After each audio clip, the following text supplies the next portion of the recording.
മേൽക്കൂര ഇടിഞ്ഞു വീഴും. അവൻ അലസനായാൽ പുര ചോരും. നമ്മുടെ ഉടമസ്ഥന്മാരുടെ അശ്രദ്ധയും ആർജവമില്ലാഴുകയുമാണ് നമ്മളെ ഈ തെരുവിലിറക്കിയത്. ശരിക്കും പറഞ്ഞു കഴിഞ്ഞാൽ 3 ക്വാളിറ്റീസ് ആണ് ഈ തെരുവിൽ നിൽക്കുന്ന നമുക്കുള്ളത്. നമുക്കും അവനോടുകൂടെ പോയി മരിക്കാമെന്ന് പറഞ്ഞ തോമായുടെ മക്കളാണ് നമ്മൾ. നമുക്കാരെയും പേടിയില്ല. 1 ഇഞ്ച് പോലും സഭയുടെ തീരുമാനത്തിൽ നിന്ന് നമ്മൾ പുറകോട്ട് പോകുന്നതുമല്ല എന്ന് ഈ സമയം നമ്മൾ ഉറക്കെ പ്രഖ്യാപിക്കുകയാണ്. 2ാം വത്തിക്കാൻ കൗൺസിലിന്റെ ചൈതന്യമാണ് മുഖാഭിമുഖം കുർബാന എന്നാണ് നമ്മളിപ്പോൾ കേട്ടോണ്ടിരിക്കുന്നത്. ജനാഭിമുഖം എന്നല്ല ഞാൻ പറയുന്നത്, മുഖാഭിമുഖം കുർബാന. മുഖത്തോട് മുഖം നോക്കിയാലേ സ്റ്റേജ് ഷോ നന്നായിട്ട് പെർഫോം ചെയ്യാൻ പറ്റുകയുള്ളൂ ആക്ടേഴ്സിന്. ഞാനും ഒരു ബെസ്റ്റ് ആക്ട്രസ് ഒക്കെ ആയിരുന്നു നാടക നടി സ്കൂളിലൊക്കെ പഠിക്കുന്ന സമയത്ത്. അപ്പോൾ നമുക്ക് ഓഡിയൻസ് വേണം. മുഖത്തോട് മുഖം നോക്കിയെങ്കിലേ നന്നായി നമുക്ക് പെർഫോം ചെയ്യാൻ പറ്റുള്ളൂ. വിശുദ്ധ മതബഹയിൽ തൂക്കിയിരിക്കുന്ന കുരിശിനെ അപമാനിച്ച് തിരിഞ്ഞു നിൽക്കുന്നതിന് യാതൊരുവിധ വിഷമവും ആർക്കുമില്ല. ബലിപീഠത്തെ കെട്ടിപ്പിടിച്ച് ബലിയർപ്പിക്കുവാൻ നാണക്കേടാണ്. കാരണം മനുഷ്യന്റെ മുഖത്താണല്ലോ ദൈവം. കഴിഞ്ഞ 3 വർഷമായി ഇടവക പള്ളികളിൽ അന്യരെ പോലെ കഴിയുന്ന മക്കളാണ് നമ്മൾ. ഒറ്റ കുറവേ നമുക്കുള്ളൂ, നമ്മൾ അപ്പനെ പിറന്നവരാ, അപ്പനെ സ്നേഹിക്കുന്നവരാ, അപ്പനെ കള്ളാന്ന് വിളിക്കാൻ മടിയുള്ളവരാ നമ്മള്. ആരൊക്കെ നമ്മുടെ പിതാക്കന്മാരെ കുറ്റം പറയുമ്പോഴും നമ്മുടെ വൈദികരെ കുറ്റം പറയുമ്പോഴും അവിടെയൊക്കെ നമ്മൾ ചാടി വീണിട്ടുണ്ട്. കാരണം നമ്മൾ സഭയുടെ മക്കളാണ്. 2ാം വത്തിക്കാൻ കൗൺസിലിന്റെ ചൈതന്യമാണെന്ന് പറഞ്ഞ് 3 കൊല്ലം മുമ്പ് പല പുരോഹിതരും ഞങ്ങളെയൊക്കെ പറ്റിച്ചു. 2ാം വത്തിക്കാൻ കൗൺസിലിൽ പറഞ്ഞിട്ടുണ്ട്, പ്രിയപ്പെട്ട ദൈവജനമേ, ഞാൻ ഇരുന്നങ്ങ് പഠിച്ചു 2ാം വത്തിക്കാൻ കൗൺസിലിന്റെ പ്രമാണരേഖ എവിടെയെങ്കിലും ഒന്ന് എഴുതി വെച്ചിട്ടുണ്ടോ എന്നൊന്നും അറിയണമല്ലോ. 2ാം വത്തിക്കാൻ കൗൺസിൽ കൂടിയ സമയത്ത് ജോൺ 23 പാപ്പയുടെ ലക്ഷ്യം മിശിഹായിൽ പുതുജീവനുള്ള ഒരു വിശ്വാസി സമൂഹത്തെ വാർത്തെടുക്കണം. കാരണം സഭ ദൈവജനമാണ്. ഞാൻ പറയും, 64 കൊല്ലങ്ങൾക്ക് ശേഷം മിശിഹായിൽ നവജീവനുള്ള ഒരു പുതിയ സമൂഹം ഉയർത്തെഴുന്നേറ്റിരിക്കുന്നത് 2ാം വത്തിക്കാൻ കൗൺസിലിന്റെ ചൈതന്യമാണ്. അല്ലാതെ മുഖാഭിമുഖം കുർബാനയല്ല 2ാം വത്തിക്കാൻ കൗൺസിലിന്റെ ചൈതന്യം എന്ന് പറയുന്നത്. അന്ന് വിശുദ്ധ കേപ്പായുടെ കബറെടുത്തെങ്കിൽ, അതായത് സെന്റ് പീറ്റേഴ്സ് ബസലിക്കയിൽ ലോകമാസകനുമുള്ള പിതാക്കന്മാർ അന്നത്തെ മാർപ്പാപ്പയായിരുന്ന ജോൺ 23 നേതൃത്വത്തിൽ ഒരുമിച്ച് കൂടിയപ്പോൾ പിതാക്കന്മാർ പുകഴ്ത്തിയ ഒരു കാര്യം, പ്രമാണരേഖയിൽ എഴുതി വച്ചിരിക്കുന്നത് പുകഴ്ത്തിയെന്ന, പൗരസ്ത്യരുടെ ആരാധനക്രമം കണ്ടു പഠിക്കണം. അതെത്രമാത്രം മഹനീയവും സമ്പന്നവും ശ്രേഷ്ഠവുമാണ്. പൗരസ്ത്യർ എവിടെയുണ്ടെങ്കിലും നിങ്ങളുടെ പൗരാണിക പൈതൃകത്തിലും പാരമ്പര്യത്തിലും അഭിമാനിക്കണം. എഴുതി വച്ചിരിക്കുന്ന സെന്റൻസ് എന്ത് ചെയ്യണം? അഭിമാനിക്കണം.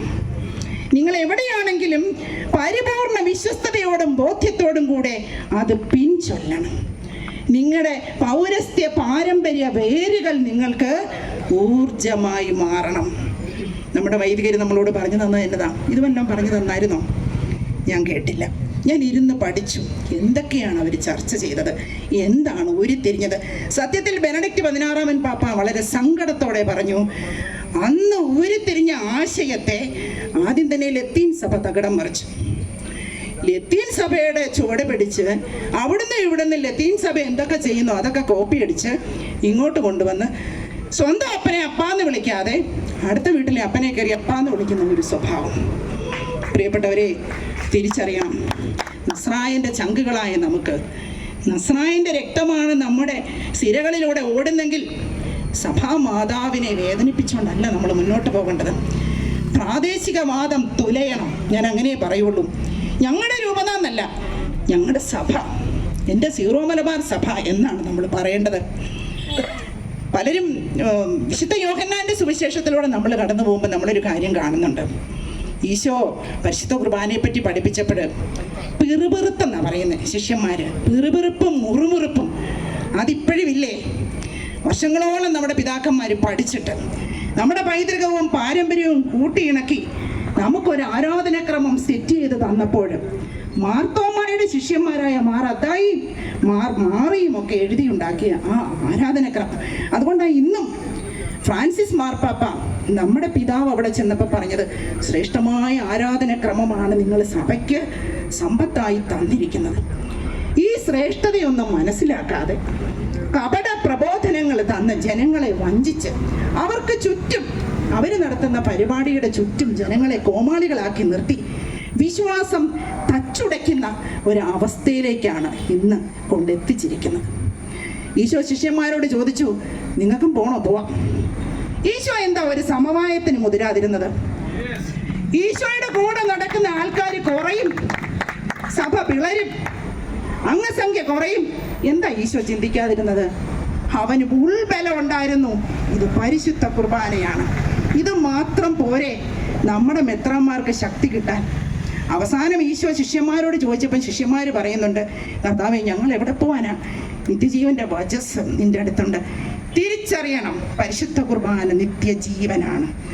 ആ ഒരു ബോധ്യവും ഇല്ലാത്തിടത്തോളം കാലം പരിശുദ്ധ കുർബാനയ്ക്കെതിരെ എല്ലാവരും വെല്ലുവിളി നടത്തിക്കൊണ്ടിരിക്കും. ആ അധ്യായം അവസാനിക്കുന്നിടത്ത് ഈശോ പറയുക, നിങ്ങളിൽ ഒരാൾ പിശാചാണ്. കണ്ടോണേ, പരിശുദ്ധ കുർബാനയ്ക്കെതിരെ നിൽക്കുന്ന പിശാചുക്കൾ എന്നും ഉണ്ടാകും. മനസ്സിലായോ? 12-ൽ 1 പറയുമ്പോൾ അതിന്റെ പെർസെൻറ്റേജ് കൂട്ടിക്കും.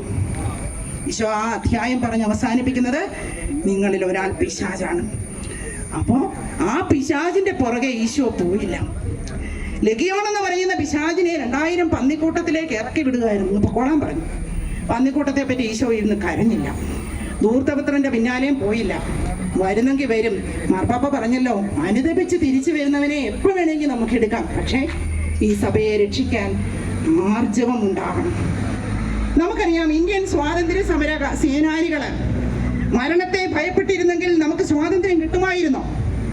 ഒരിക്കലുമില്ല. എത്രയോ പേര് മരിച്ചു, എത്രയോ പേർക്ക് അംഗവൈകല്യം ഉണ്ടായി, എത്രയോ പേര് നാട് കടത്തപ്പെട്ടു. പക്ഷേ നമ്മൾ ഇന്ന് സ്വാതന്ത്ര്യത്തോടു കൂടി ഈ മണ്ണിൽ നിൽക്കുന്നു. നമ്മുടെ പരിശുദ്ധ കുർബാന നടപ്പാക്കണമെങ്കിൽ പേടിത്തൊണ്ടന്മാരായിട്ടല്ല ഇരിക്കേണ്ടത്. എടുക്കേണ്ട നടപടികൾ എടുക്കുക. എന്തു തോന്നിവാസം ചെയ്താലും യാതൊരുവിധ ശിക്ഷാ നടപടികളും ഇല്ലാത്തത് കൊണ്ട് പൈശാചിക ശക്തി കിടന്നങ്ങ് അമ്മാനമാടുക. നമ്മളെപ്പോലുള്ള വിശ്വാസികൾ കണ്ണീരും കയ്യുമായിട്ടിരിക്കും. എന്ത് ചെയ്യും? അച്ഛന്മാരെ കയറി തല്ലാൻ പറ്റും? എന്ത് ചെയ്യാൻ പറ്റും? കണ്ണുനീരോടെ നമ്മൾ പ്രാർത്ഥിക്കുക. തിരിച്ചു വരാൻ പറ്റുന്നവർ തിരിച്ചു വരട്ടെ. അല്ലാതെയുള്ളവരെ പുറത്തിറക്കി പടിയടച്ച് പിണ്ടം വെക്കാനുള്ളൊരു ആർജവത്വം പ്രിയപ്പെട്ട മെത്രാൻ സിനഡ് കാണിക്കട്ടെ എന്ന് പറയുകയാണ്.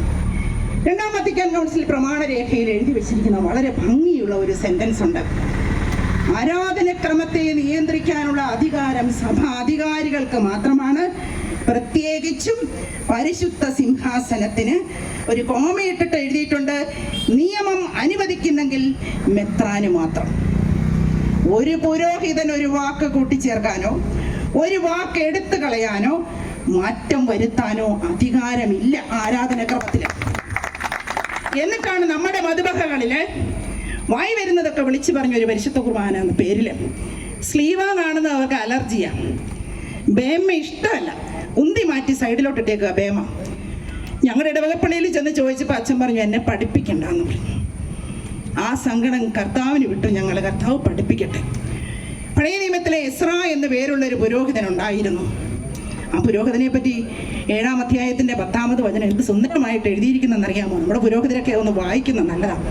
കർത്താവിന്റെ നിയമം പഠിക്കാനും അനുഷ്ഠിക്കാനും അവിടുത്തെ അനുശാസനങ്ങളും പ്രമാണങ്ങളും ഇസ്രായേലിൽ പഠിപ്പിക്കാനും അവൻ ഉത്സുകനായിരുന്നു. നമ്മുടെ പുരോഹിതരോ? ഈ ഒരു ഉത്സുകത ഉണ്ടെങ്കിൽ നമ്മൾ ഈ തെരുവിൽ നിൽക്കുമോ? പരിശുദ്ധ കുർബാനയ്ക്കെതിരെ വെല്ലുവിളികൾ നടത്തുമോ? ഇല്ല. അതുകൊണ്ട് പ്രിയപ്പെട്ടവരെ, പരിശുദ്ധ കുർബാന സഭയുടെ സ്വത്ത. അത് മാറ്റാനോ മറിക്കാനോ തോന്നുന്ന പോലെ ചെയ്യാനോ ഒരു വ്യക്തിക്കും, ഒരു വൈദികന് അധികാരമില്ലെന്ന് പറഞ്ഞാൽ പിന്നെ സാധാരണ അൽമായന് എന്തെങ്കിലും അധികാരമുണ്ടോ? അതുകൊണ്ട് പരിശുദ്ധ കുർബാന നമ്മുടെ ശക്തിയാണ്, നമ്മുടെ ഊർജമാണ്. അത് ഐക്യത്തിൻ്റെ അടയാളമാണ്, സ്നേഹത്തിൻ്റെ ഉടമ്പടിയാണ്. ഇന്ന് ഇതിൻ്റെ എല്ലാം പരിവർത്തനങ്ങൾ മാറിപ്പോയി. കാരണം വെല്ലുവിളിയുടെ അടയാളമാണ്, താന്തോന്നിത്തരം കാണിക്കുന്നതിൻ്റെ അടയാളമാണ്, കള്ളത്തരങ്ങൾ പറയുന്നതിൻ്റെയും കപട പ്രബോധനത്തിൻ്റെയൊക്കെ അടയാളമായിട്ട് മാറിക്കൊണ്ടിരിക്കുമ്പോൾ ഈ ജനം ഉണർന്ന് പ്രവർത്തിക്കണം. നമ്മുടെ വരും തലമുറയെ രക്ഷിക്കാൻ ഒരു പുരോഹിതന്, ഒരു കന്യാസ്ത്രീ ഉണ്ടാവില്ല, നമ്മൾ മാത്രമേ ഉള്ളൂ. ആദിമസഭയിലെ ഊർജം അവരുണർന്നെഴുന്നേറ്റതുപോലെ ഉണർന്നെഴുന്നേൽക്കാൻ നമുക്കിത് അവസരമായി മാറട്ടെ. രണ്ടാം വത്തിക്കാൻ കൗൺസിൽ പറഞ്ഞത് സംഭവിക്കട്ടെ എന്ന് ഒരിക്കൽ കൂടി പ്രാർത്ഥിച്ചുകൊണ്ട് ദൈവജനത്തിന് എല്ലാവിധ നന്മകളും നേർന്നുകൊണ്ട് നിർത്തുന്നതാണ്.